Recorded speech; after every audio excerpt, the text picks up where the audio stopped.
tunu kudomi le tuyane kemba mi adoje sibe un settore le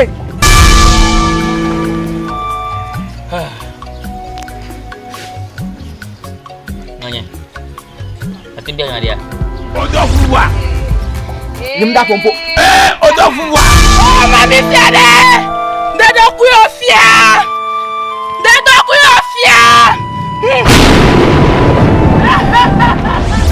berani nyeki milih lebih milih mah nyao ebo